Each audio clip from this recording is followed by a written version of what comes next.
¿Qué tal? ¿Cómo les va? Buenas tardes a todos. Tengo que darle acá. Buenas tardes a todos, bienvenidos a este webinar. Como decía Jimé, el webinar, el programa de presupuesto como herramienta de gestión es un programa nuevo. El que no es nuevo soy yo, que ya algunos me conocen. Ya he dado otras charlas y bueno, hoy nos toca el tema de presupuesto como herramienta de gestión. Y un poco tomando algunas palabras de Jimé, hoy más que nunca el presupuesto se transforma en una herramienta clave para la toma de decisiones, en particular en Argentina. Yo siempre hago mucho hincapié en esto del presupuesto, y más que en el presupuesto, algo un poquito más abarcativo que tiene que ver con la planificación. Y con muchos dueños de empresas y cuadros gerenciales, lo que me plantean es la dificultad que se presenta al momento de planificar o de armar un presupuesto en un contexto con tanta volatilidad y tan errante como la Argentina. Olvidémonos por un momento tema pandemia, pero sí con variables tan volátiles y tan atadas a la incertidumbre como nos toca vivir en Argentina, y bueno, y ahí en ese tipo de contextos es cuanto más importante es tener una herramienta para presupuestar, ¿no? Y evaluar cómo contemplar los diferentes escenarios al momento de armar el presupuesto. ¿Qué vamos a abordar en el programa? En principio, vamos a tratar de comprender de qué hablamos cuando hablamos de presupuesto, ¿no? Y de alguna manera, si lo tuviésemos que resumir en pocas palabras, el presupuesto es el plan de acción valorizado que tiene una organización. Y cuando digo organización, esto aplica... Horacio, ¿tenés levantada la mano? Perdón. Ahí está.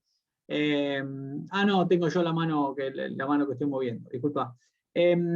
Cuando hablábamos de organización, el presupuesto puede aplicar desde organizaciones privadas, organismos públicos, organizaciones sin fines de lucro, e inclusive se puede estar trabajando en presupuestos de áreas específicas. Si bien ese presupuesto de un área específica después va a formar parte de un presupuesto integrado a nivel organización. Y el foco o el enfoque que le vamos a dar al armado del presupuesto justamente va a ser ese, va a ser el presupuesto en su máxima expresión, o sea, integrando la información de las diferentes áreas. En general, hay un área que es la responsable del armado y de recolectar la información para el armado del presupuesto, que no siempre es el área que setea determinadas variables, como por ejemplo proyección de la inflación o proyección del tipo de cambio. Por ahí esas variables vienen dadas por otro departamento, como puede ser un departamento financiero, si es que lo tienen. En una pyme, el área contable y financiera hace todo, ¿no? En una multi, uno por ahí tiene, cada área va seteando determinadas variables, y después el área presupuestaria recaba la información de los diferentes sectores para armar un presupuesto integrado. La idea del programa es justamente abordar toda la secuencia, en un principio, toda la secuencia del armado del presupuesto, donde comienza por las primeras etapas. ¿Cuál les parece que son las primeras etapas? Acá abro un poquito el debate. ¿Cuál les parece que son las primeras etapas cuando uno tiene que armar un presupuesto? Ya habíamos de alguna manera definido al presupuesto como el plan de acción valorizado de una organización. Es decir, que nosotros no estamos haciendo autopsia, es decir, no estamos tanto en la parte contable, sino que estamos haciendo forecast o haciendo proyección de lo que viene. Bueno, una de las grandes variables es el estudio de mercado, ¿no? ¿Qué otro punto de partida puede tener el presupuesto? Proyección de ventas, que tiene que ver o sea, la proyección de ventas forma parte de ese estudio de mercado, donde el objetivo principal, si lo tuviésemos que definir en pocas palabras, sería definir o proyectar a la demanda en cantidad y en calidad. Ese es un poco el objetivo de esa parte de estudio de mercado. Otro de los aspectos importantes es evaluar en el caso de si existen antecedentes o no existen antecedentes. Y ahí se abre una disyuntiva. Una cosa es hacer o armar el presupuesto o la planificación para un emprendimiento, y otra cosa es armar el presupuesto de una empresa que está en marcha o que está ongoing, como lo suelen llamar. Son dos realidades distintas. De hecho, las proyecciones de crecimiento para aquellos negocios que están recién comenzando pueden tener una pendiente mucho más acelerada que el negocio que viene en la etapa, o que está en una etapa de madurez, ¿no? Entonces, los antecedentes juegan un rol muy importante. Pero de alguna manera, se ve lo ejecutado en el año, exactamente, se ve un poco qué proyectaste y qué hiciste en el año, como dice ahí Paola. Y el tendón de todo esto es el estudio de mercado. O sea, cuanto menos le erremos a esa proyección de mercado, más útil va a ser el presupuesto, ¿no? Más eficiente va a ser el uso de los recursos dentro de la organización.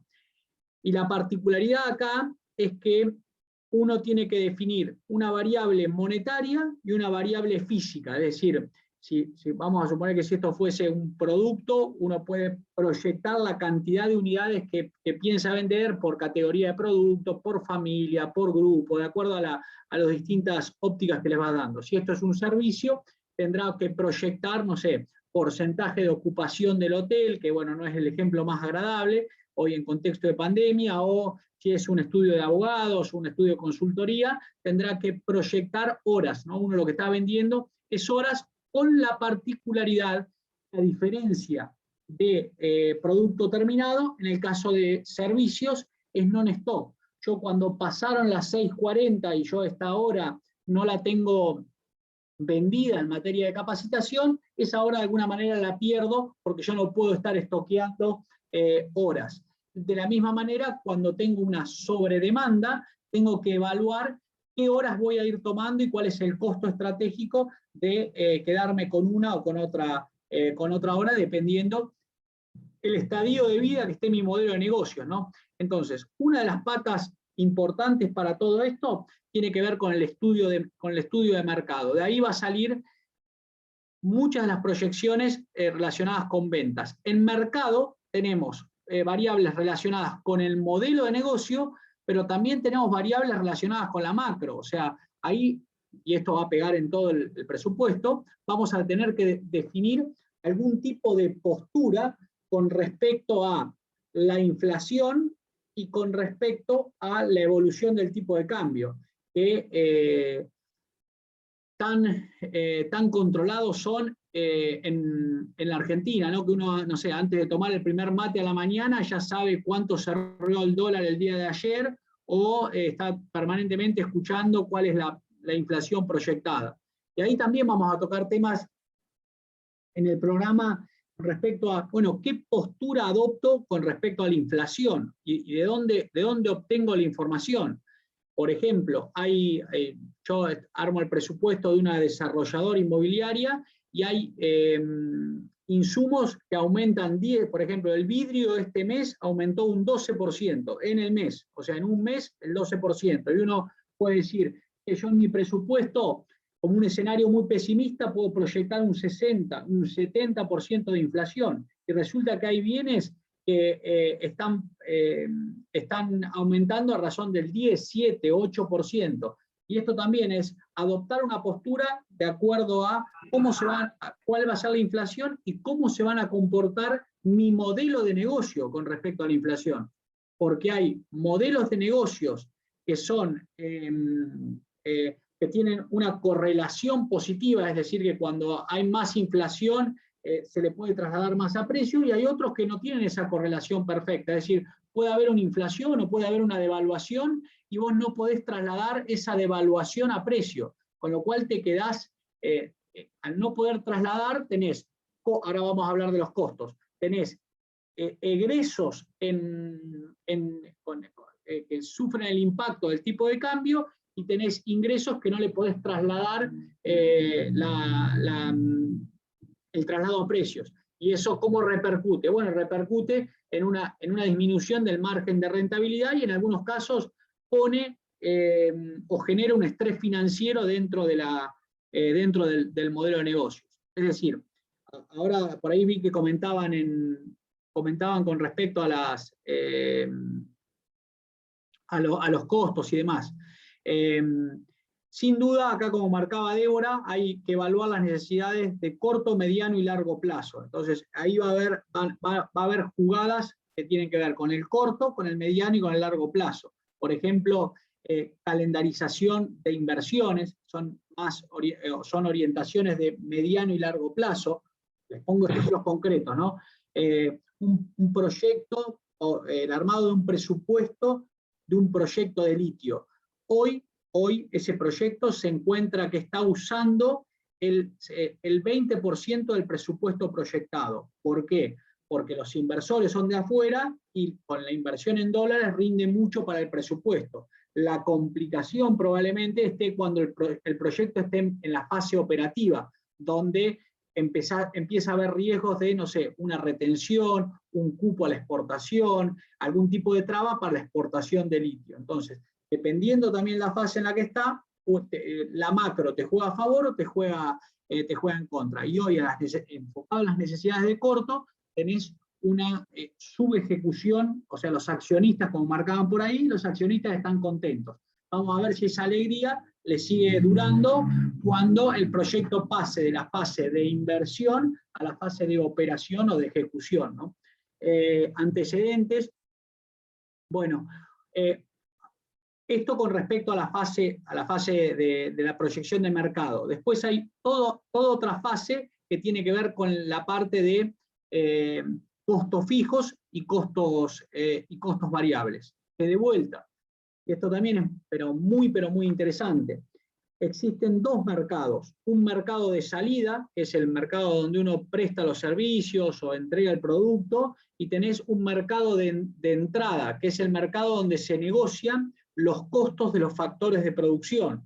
De la misma manera que estamos negociando con los clientes condiciones comerciales, plazos de entrega, tasas de financiación, del otro lado tenemos un determinado poder de negociación con los proveedores, ¿no? En cuanto a materia prima, servicios, bueno, disponibilidad de recursos humanos. Hay negocios donde la clave es tener el capital humano, y también, dependiendo del negocio en el que estemos metidos, esas variables de negociación van a ser más tensas o voy a tener más control sobre esas variables, imponiendo plazos de entrega, tasas y demás estrategias que van a impactar todas en el presupuesto. Por ejemplo, si yo empiezo a tener algún tipo de problema o retraso en la cobranza, dependiendo del poder de negociación que yo tenga con los proveedores, voy a poder calzar o no el plazo de cobro con el plazo de pago. En algunos casos, donde soy el eslabón más débil de la cadena, por más que uno quiera o lo vea en términos del presupuesto que tiene un desvío, muchas veces no va a poder acotar o disminuir esos plazos de pago a los proveedores porque el modelo de negocio no te lo permite, ¿no? Siempre vamos a tener acá lo que marcan gastos fijos, gastos variables y el ejecutado del año, siempre vamos a estar trabajando sobre un presupuesto o el comparativo. Cuando vayamos a la fase del comparativo, vamos a estar trabajando sobre una proyección, un real y un real del año anterior o del periodo anterior. Siempre vamos a estar trabajando, junio contra junio, o dependiendo si hay negocios que hay que evaluarlos por trimestre o por bimestre, se hará bimestre 2020, bimestre 2021 contra 2020. Entonces vas a estar comparando, no estoy mostrando nada, Valeria. vas a estar comparando todo el tiempo bimestre contra bimestre. ¿Qué otra particularidad vamos a estar abordando en esto del presupuesto integrado? O sea, punto número 1, el modelo de negocio. Punto número 2, la macro dentro de ese modelo de negocio, es decir, las variables que no controlamos, cómo las contemplamos dentro del presupuesto, es decir, inflación, tipo de cambio, presión fiscal, una retención, ese tipo de cosas las vamos a estar evaluando dentro del armado del presupuesto o cómo planteando cómo contemplarlas. La macro, el modelo de negocio, y después lo que vamos a estar haciendo en una primera etapa es un desagregado, ¿no? Un desagregado de las diferentes fases. ¿Cuáles son las grandes patas que se integran?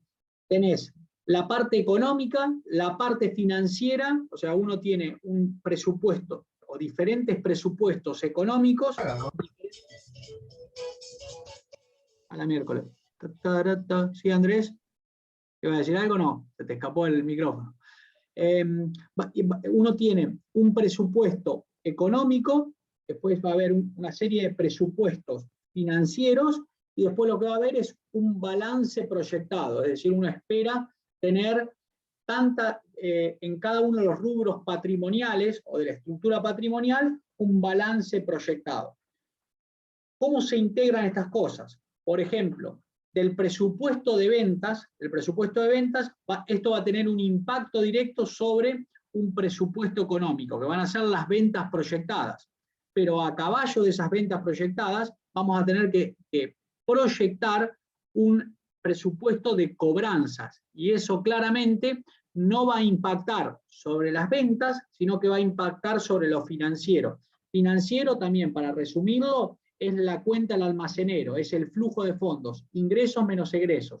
Entonces, muchas veces el contador, cuando armemos el presupuesto, las ventas van a ser fantásticas, pero cuando vas a show me the money, cuando vas a ver cómo cobras, y bueno, hay cobranzas que de acuerdo a eso, a ese delay o la cantidad de días, de acuerdo a la condición comercial, y eso está muy relacionado con el modelo de negocio en el que uno está metido, y bueno, cuando las ventas proyectadas me van a dar un número, pero las cobranzas son una realidad totalmente distinta. En un contexto donde hay alta inflación, quedar expuesto a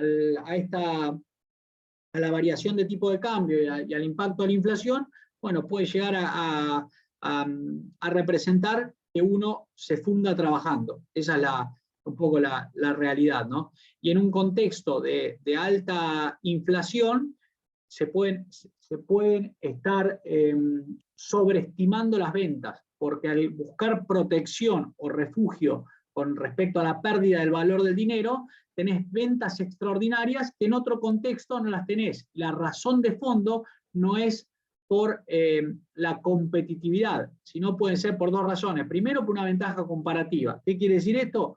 Que vos tenés el insumo y el competidor no lo tiene el insumo. Entonces, como tuvo una muy buena política de stock, o se supo atalonar bien con una política de stock, hoy cuenta con el insumo y el otro no cuenta con el insumo. Y como nadie quiere quedarse con pesos en la mano, esto desemboca en una demanda extraordinaria que en otros contextos no la hubiésemos tenido. Como por ejemplo también la pandemia. La pandemia genera demandas extraordinarias que en otras situaciones uno no las tiene. De la misma manera que adoptamos una postura con respecto al tipo de cambio, es difícil, pero se debería adoptar una postura con respecto a la pandemia. Por ejemplo, ¿qué rol van a tener la venta al público luego de la pandemia? O sea, ¿cómo van a quedar la venta al público luego de la pandemia? ¿Cuánta penetración tuvo el e-commerce en la vida de todos nosotros con respecto a ir al local a consumir un producto, ¿no? Hay instrumentos financieros que nos ayudan a no quedarnos con pesos y manejar el cash flow. Por supuesto, sí, exactamente. Desde esto, ¿a qué te referís, Laura?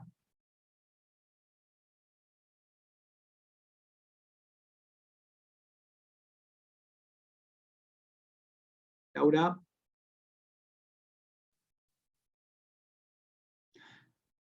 Claro, exactamente. Fondos comunes, o hay inclusive instrumentos, esto no, también para setear expectativas, inclusive instrumentos de cobertura, donde si uno tiene un determinado compromiso en dólares, puede utilizar algunos de instrumentos de cobertura para en un determinado plazo tener un disponible de dinero a un determinado tipo de cambio.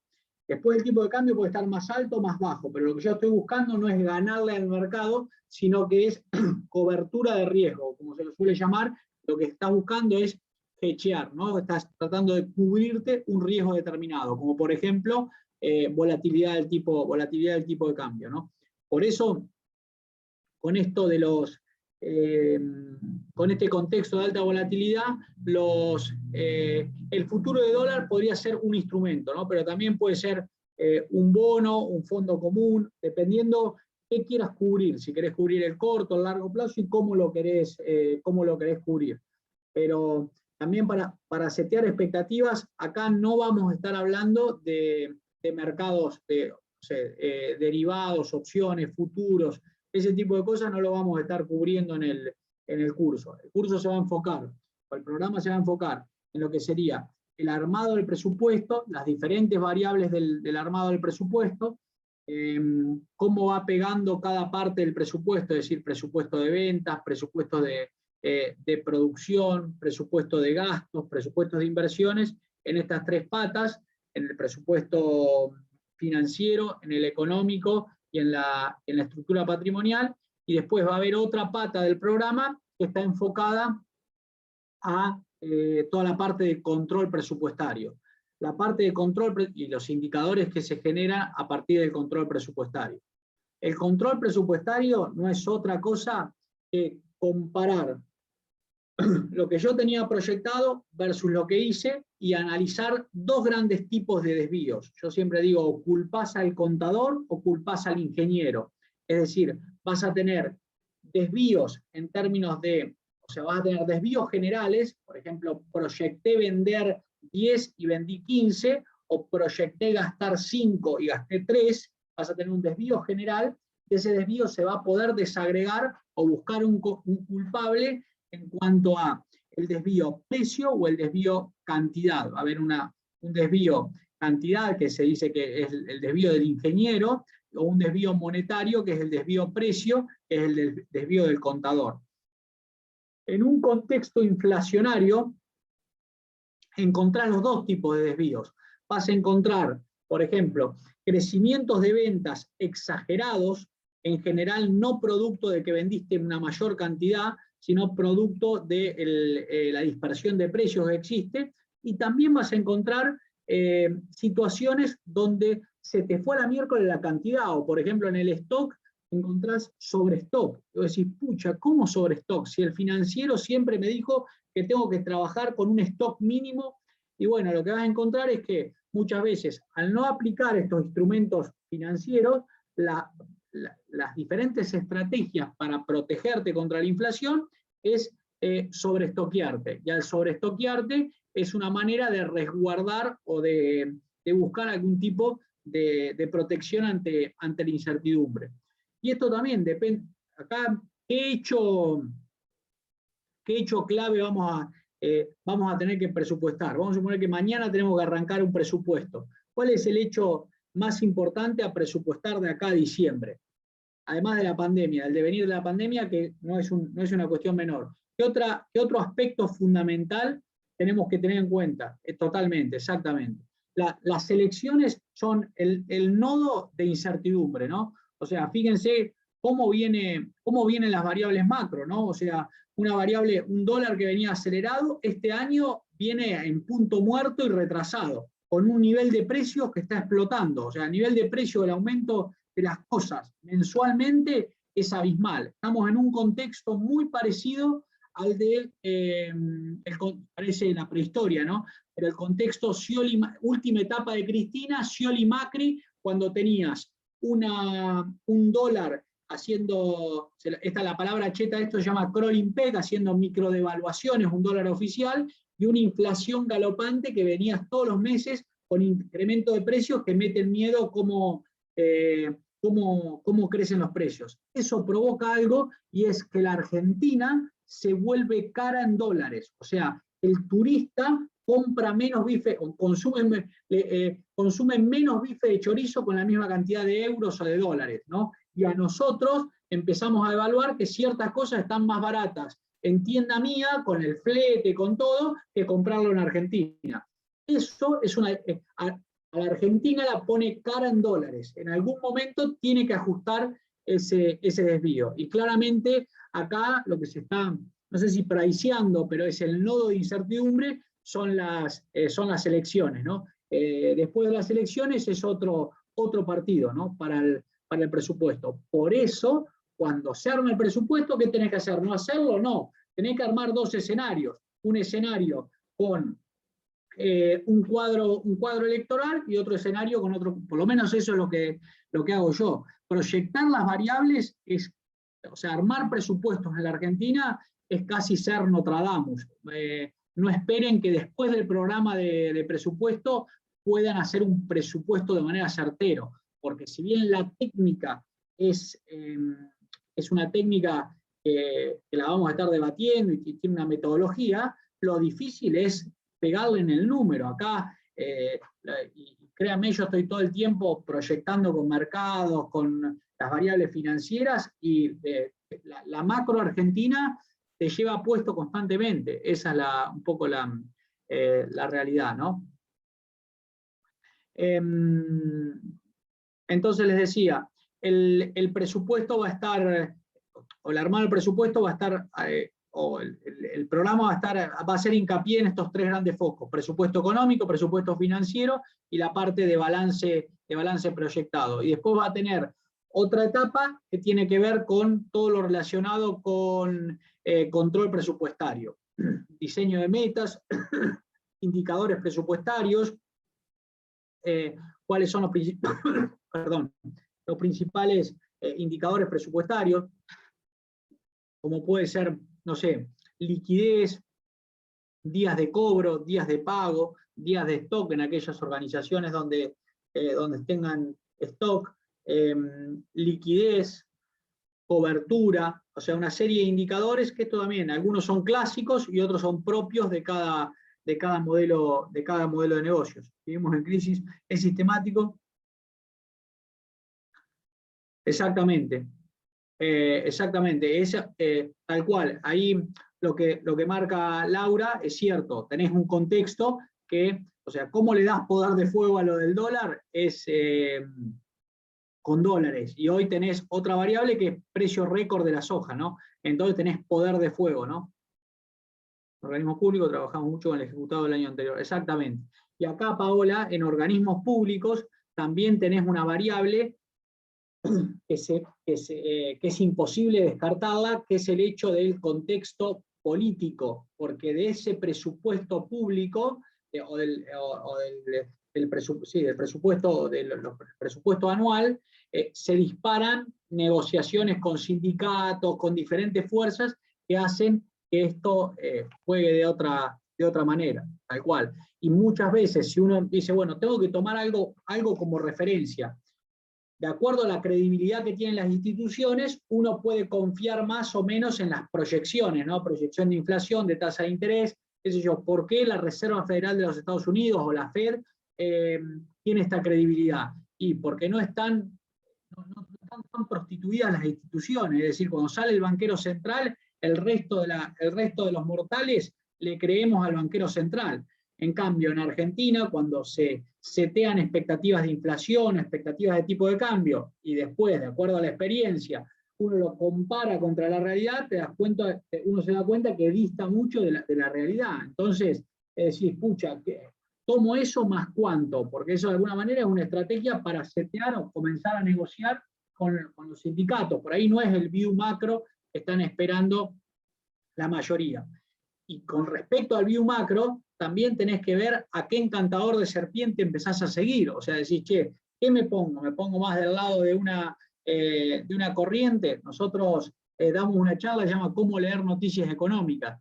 y leemos y evaluamos la misma variable macro, una cosa es si te la cuenta Página, otra cosa es si te la cuenta Clarín, y vas jugando con todos los todo el arco mediático con una misma variable macro, con lo cual es muy complejo. No sé si hay algunos extranjeros, pero créanme que Argentina es mucho más complejo que Paraguay, Bolivia, Chile, obviamente, ni que hablar de países con mucho más estabilidad, ¿no? Pero hoy Paraguay, Bolivia, Perú tiene más estabilidad que nosotros en términos de las variables macro, ¿no?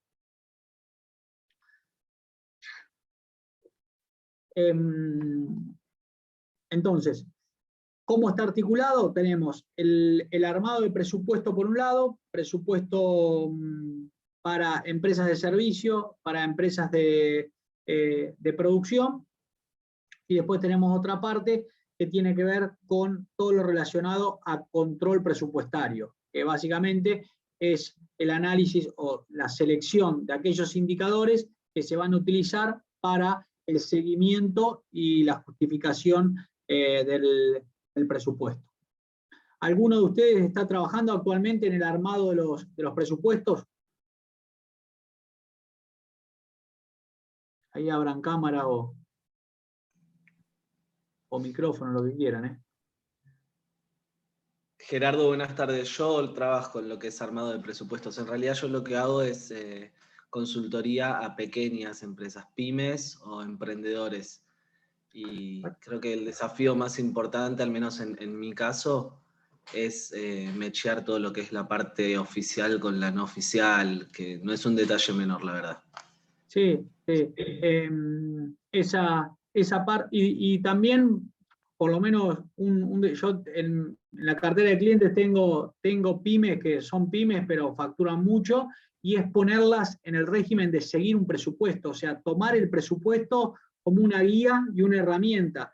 Si, no sé, hoy cuando hablo con un dueño me dice, Gerardo, yo no voy a dejar de tomar decisiones porque vos me traigas el informe de control presupuestario el día 5 o el día 4 de julio.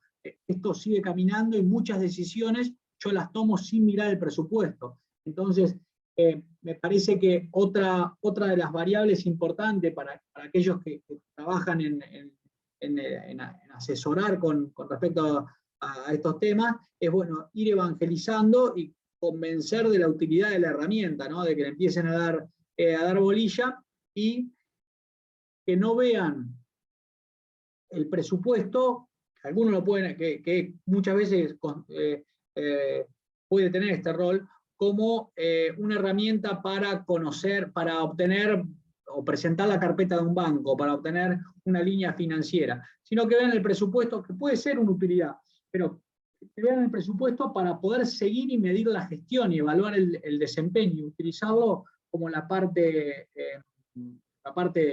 de una variable de toma de decisiones. Y ahí hay que incluir todo en una pyme, ¿no?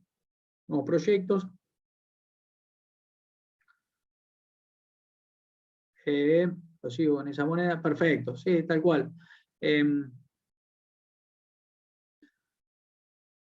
Tal cual, tal cual. Esto acá lo que marca Raúl es, esto es, uno tiene que tomar una decisión, ¿no? Como cuando hoy el peso deja de cumplir todas las funciones del dinero, todas las funciones que uno lee en un libro que tienen las funciones del dinero, no sé, unidad de cuenta, resguardo de valor. Hoy el peso es solamente una forma para la herramienta para transaccionar, pero para medir el valor y ese tipo de cosas, uno recurre o a llevar todas monedas duras, como marca Raúl acá, o la otra es trabajar ya directamente en unidades físicas. Uno dice, che, no sé, el año pasado vendiendo, no sé, una jaula de terneros, compraba un tractor. Hoy tengo que vender 3 jaulas de terneros para comprar el mismo tractor.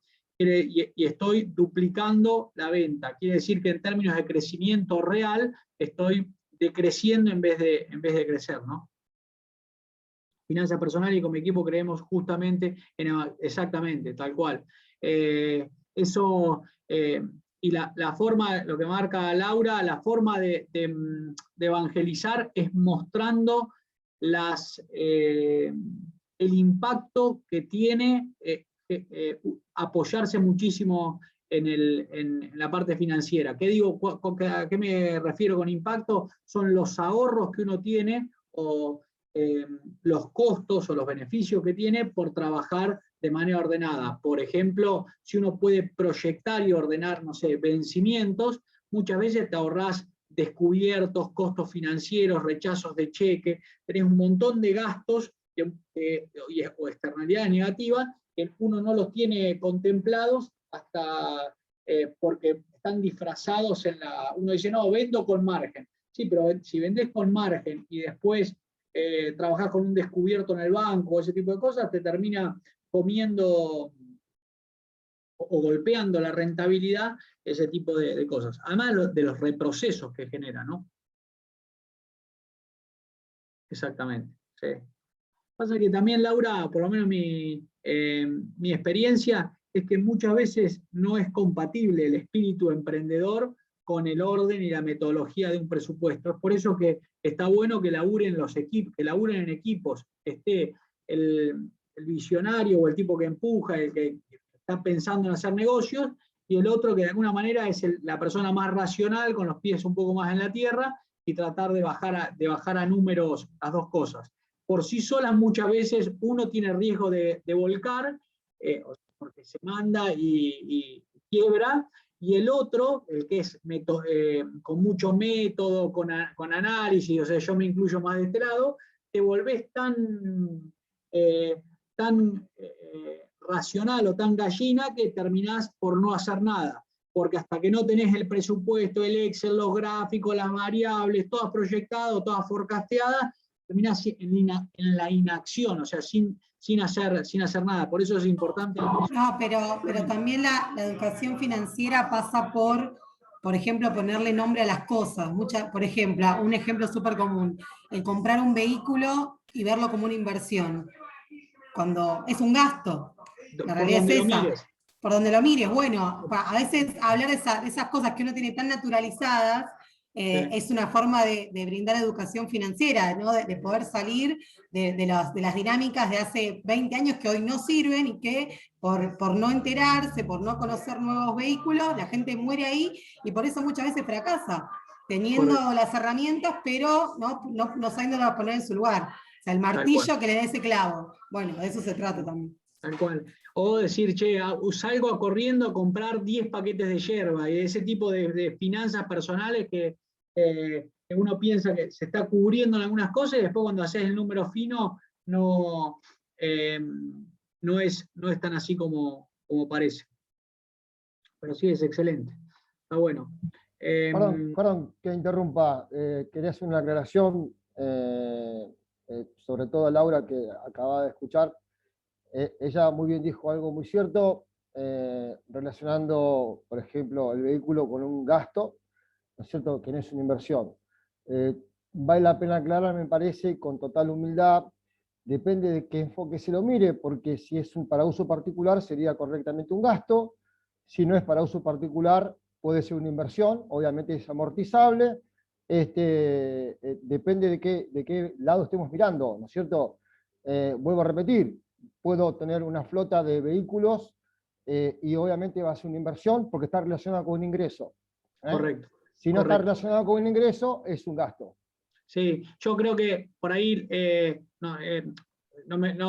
pero exactamente, por ahí hace hincapié a la compra del auto en particular, donde uno dice en el contexto, pero si el modelo de negocio es, no sé, transporte de pasajeros, o uno está, por ejemplo, yo tengo una empresa de fletes donde evalúas permanentemente si te conviene comprar los camiones con alguna línea del banco, con leasing o con la misma línea, y vas jugando y ahí lo vas tomando como una inversión en determinados contextos, porque de alguna forma lo compras como si sería especificado. Yendo a otro ejemplo, contratistas rurales donde tienen un patrimonio en fierros, por ahí tienen 1 millón, 2 millones de dólares dando vuelta por la ruta, después ir evaluando cómo uno se va metiendo en ese giro de negocio y hay que ver también cómo te salís o cómo vas rentabilizando o monetizando la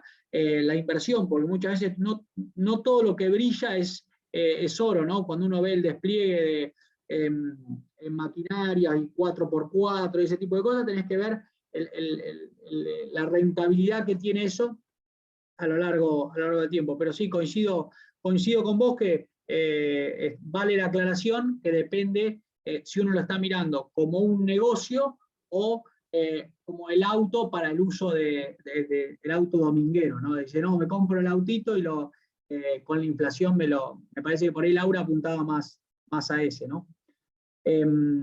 Pero por eso es la primer fase es modelo de negocio y la macro. O sea, es entender el modelo de negocio y entender la macro. Y en línea con lo que marcás vos, Horacio, muchas veces uno dice, che, pero este modelo de negocios en su presupuesto no tiene calendarizado inversiones. Y bueno, y puede ser parte de su estrategia. O sea, si su estrategia es agotar a Argentina y moverse a otra región, pues va a hacer un stop en todo lo que es inversiones, va a maximizar rentabilidad en una estrategia de costos y productividad para poder salir. Se está saliendo de la Argentina. Hay negocios que por ahí no es tan fácil salirse o no te salís en un año o dos. Entonces, la estrategia del modelo de negocio es coherente con el presupuesto que tienen armado, porque en realidad lo que hay de fondo es una estrategia de salida en cuanto al foco regional, ¿no? O de movimiento dentro de la región. Muy buena la aclaración, Gerardo. Sí, ahora comprendo, entiendo, totalmente de acuerdo. Sí. Con el uso del presupuesto, analizar los gastos, costos por centro de costo, ver luego las diferencias. Eso, lo que marca Raúl, menos deuda para financiar el capital de trabajo, perfecto. Lo que marca Raúl es clave, que apunta a cómo uno tiene el marco general y uno cómo lo tiene organizado. Porque en general los costos entran al modelo de negocio clasificados por su naturaleza, ¿no? Que pueden ser, no sé, costos de materia prima, de insumos, de mano de obra, pero cuando uno lo quiere utilizar para la gestión, los tenés que reclasificar. Y esto puede ser que los costos uno los reclasifique por el volumen de producción, y ahí los arma en base al comportamiento en relación al volumen de producción, y ahí los podés clasificar, no sé, en fijos y variables o semifijos, pero también los podés armar por centros de costo, ¿no? Y ahí ver cómo vas armando los centros, cómo armás los centros de costos para que te brinden información. Por ejemplo, en el caso que yo les decía de esta empresa de fletes, yo tengo armado un centro de costo por camión, y ese camión tiene, no sé, y esa patente va cargando, ¿no? Los sueldos del chofer, los gastos de mantenimiento y reparación, todos los gastos de peaje, todos los viajes que hizo. Entonces tenemos camioncitos que son más viejos y camiones que son nuevos. Entonces vas viendo cómo van cambiando los consumos, las reparaciones y todos los costos asociados a cada uno de los camiones. Obviamente por ahí lo que este no tiene de patente, el otro lo paga de patente, pero vas jugando y vas armando los centros de costo. Eso es un centro de costo, es el lugar donde se acumulan costos. Es un costo, es un sacrificio económico en pos de un determinado objetivo. Y ahí yo siempre hago una aclaración. Es fundamental definir la unidad de costeo, es decir, ¿qué demonios quiero costear? ¿Quiero costearle el pullover, la camisa, o quiero costear toda la producción de indumentaria? Entonces, una cosa es si yo quiero costear el pullover y otra cosa es si yo quiero costear el centro de costo o la unidad de costeo producción de indumentaria. Hay costos que son directos al pullover, pero son indirectos al resto de la planta. Entonces, definiendo la unidad de costeo, es decir, ¿qué quiero costear? El camión, el pullover, o qué quiero costear, el control presupuestario va a estar alineado con eso. Es por eso que es fundamental el conocimiento del modelo de negocio. El conocimiento del modelo de negocio te va a hacer hablar o te va a hacer armar el presupuesto con un foco en la toma de decisiones más que en la técnica presupuestaria. Eso es un poco el secreto o el kit de la cuestión, ¿no?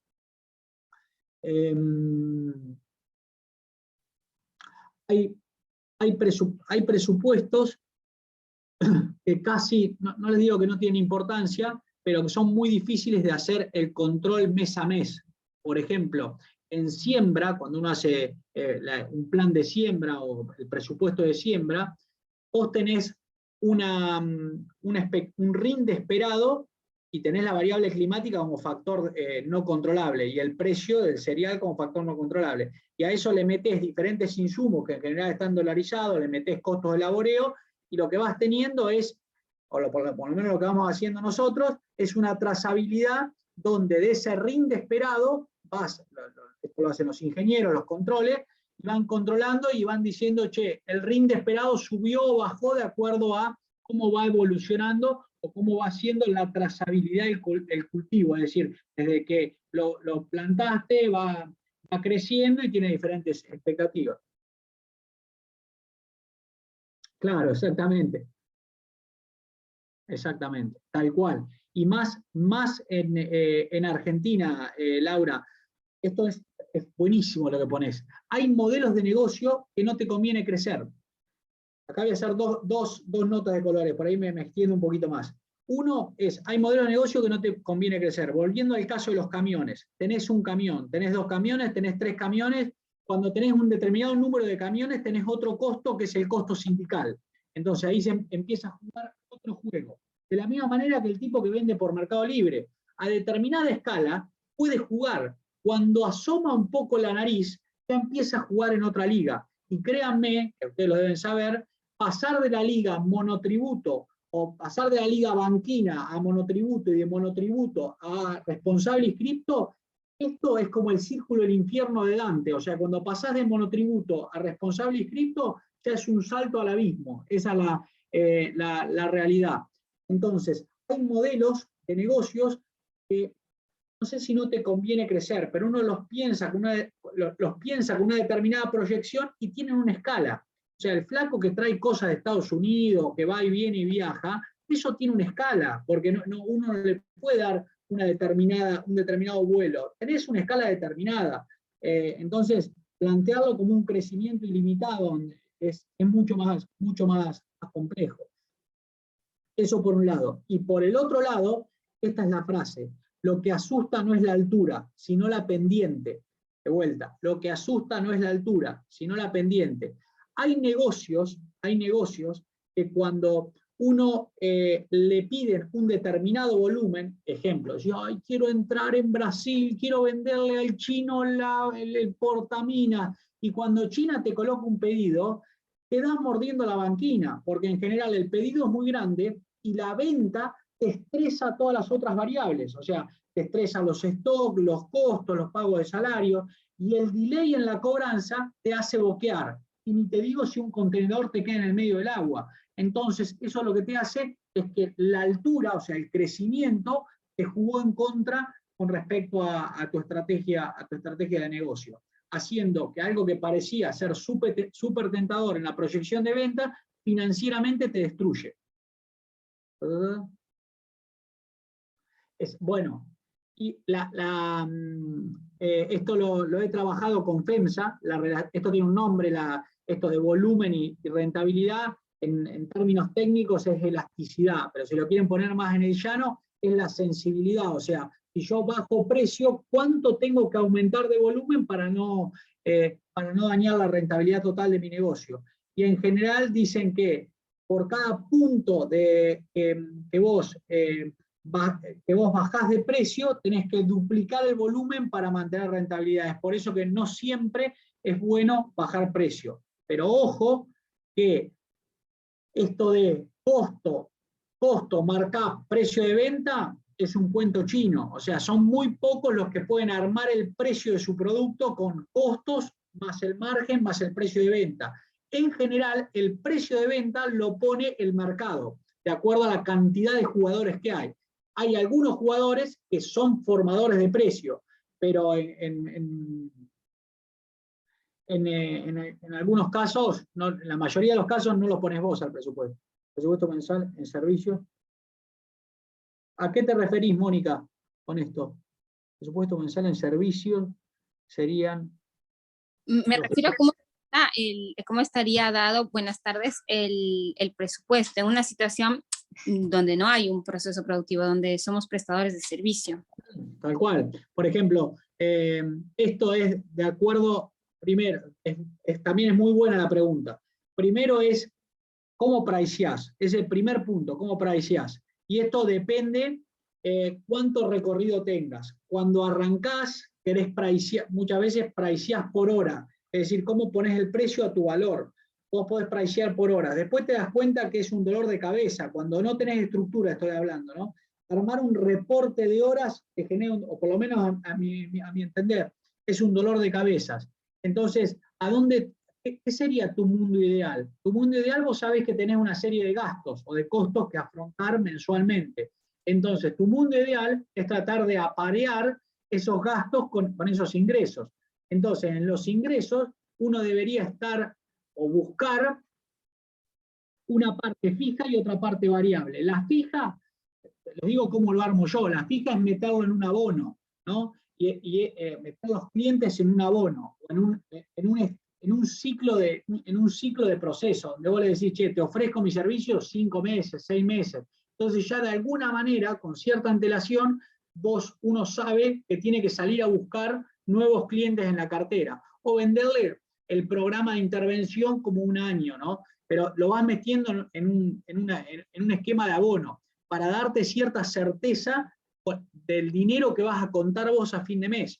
Y después, con las horas libres que te quedan, tenés un variable. Yo en mi caso tengo repartida mi cartera de horas, una parte en lo académico, una parte en la consultoría y otra parte en la capacitación. Así tengo repartida mi cartera de horas. La cartera de horas académicas, tengo que poner una bomba neutrónica para que me rajen yo soy director de algunas maestrías, soy docente, o sea tengo una cartera de horas que casi cuento con seguridad de manera anual. Con los clientes, los clientes que tengo son pocos pero buenos, o sea, hace 10 años, 12 años que trabajo, y después tenés la parte variable, que es esta, que es la de que probablemente sea la más rentable, pero tiene variabilidad. El tema es que yo tengo asegurado de alguna manera la cobertura de los costos, con lo académico, y todo lo demás es un excedente. Pero el tema es armarte una proyección entre fijo, o sea, fijo seguro o fijo con un horizonte de vida, y después un variable que va a ser, en un principio, déjenme la expresión, en un principio va a ser taco, aguja, carterita y 10 pesitos en cada lugar, y después cuando uno se va haciendo cada vez más conocido, uno va siendo más selectivo con respecto a los servicios que va tomando, ¿no? Bueno, ahí está. Nosotros servicios por 7 u 8 meses, exactamente, tal cual, eso te va dando. No, y después podés extender la vida del contrato y ese tipo de cosas. Servicios, y déjame una cosa más, Mónica, servicios es mucho más embromado el darle, no sé si era Horacio o quién lo marcaba, el darle crecimiento al negocio. Y tenés que ser muy cuidadoso cuando creces, porque esto pasa como el médico. En servicios, al igual que en consultoría, vos tenés horas. Y si sos muy bueno en la consultoría, el cliente, y vos decís, qué bueno, el cliente me quiere a mí, pero eso a la vez es una restricción, porque vos tenés horas físicas y hay un estándar de precio de mercado. Y muchas veces, después de en la primera etapa estás entusiasmado, pero en algún momento te tenés que correr de la visita al cliente constante para ir al inicio y al final, y tener gente que te dé una mano para todo el proceso intermedio. Entonces, tenés que lograr que el cliente quiera ver al consultor y no te quiera ver siempre a vos, porque eso es un limitante. Cuando la marca sos vos, te genera un límite al crecimiento algunas veces. No sé si fui claro con la idea.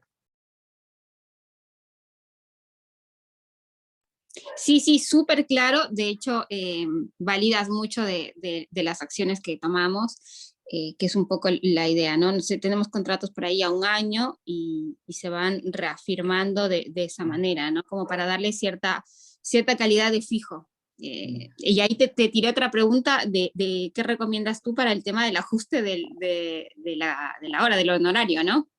Depende cuán guapa seas negociando. Yo soy un choto negociando, entonces, ¿cómo lo resuelvo? Me subo arriba de algún tipo de ajuste que se suba todo el resto del personal.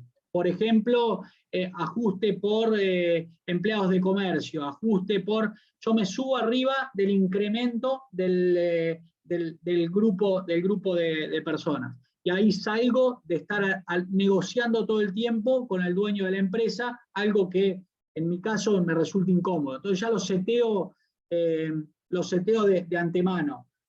Evito si es un programa de 8 meses, a los 3 meses reajustamos. No, directamente ya le pongo una cláusula de ajuste al momento de hacerlo. No presento servicios en dólares, lo presento en pesos, en Argentina, ¿no? En pesos, ajustados por el esquema de ajuste que tengan ellos, ¿no? Y te subís a caballo de eso. Esa es mi postura, ¿no?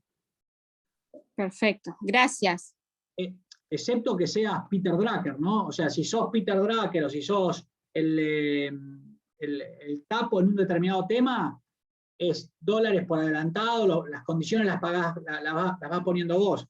Pero en el común denominador, a mí por lo menos lo que me ha dado resultado es eso, ¿no? Cuando estás trabajando en otros mercados es dólar, ¿no? Y dólar depositado en una cuenta. Hoy está hermoso para vender servicios afuera, ¿no? A Paraguay, Uruguay, a Estados Unidos. Hoy está hermoso Argentina, los servicios argentinos están bárbaros para eso, ¿no?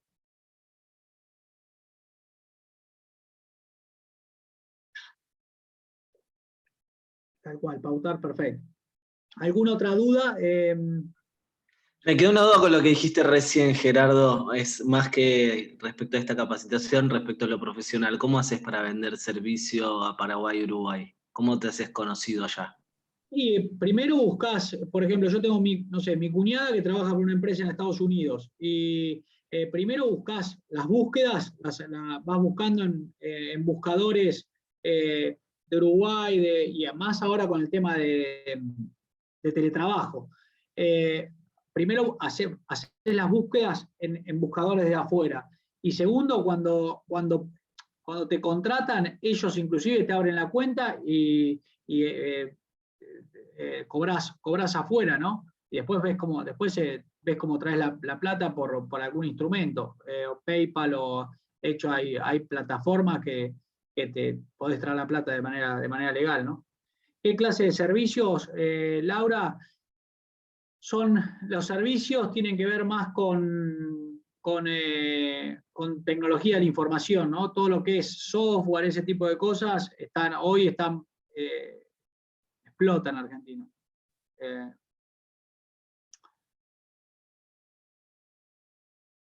Sí. Pasamos de ser caros a ser los más baratos de la región.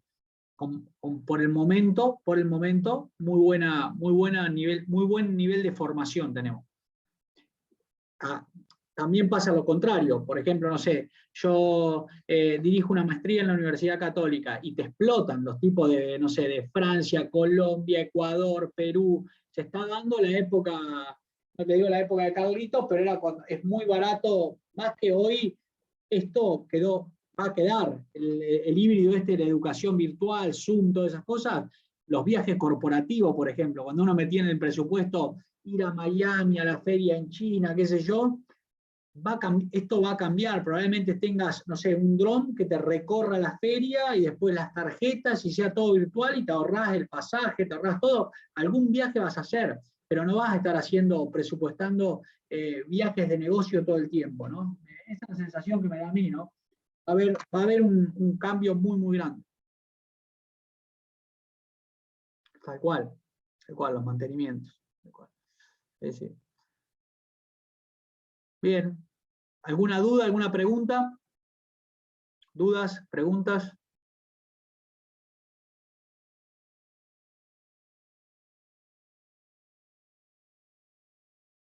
Perfecto, Nico. Ahí, si querés, Valentino. Perdón, ¿puedo todavía preguntar algo? Perdón, Sí. quería saber, no sé si lo nombraste en tanta información, por ahí me lo perdí, el tema de alguna herramienta tecnológica para armar los presupuestos fácilmente, que te guíen, ¿viste? No sé, a veces hay planillas ya de Excel armadas o bajarla de algún lado. Hay plantillas, es más, no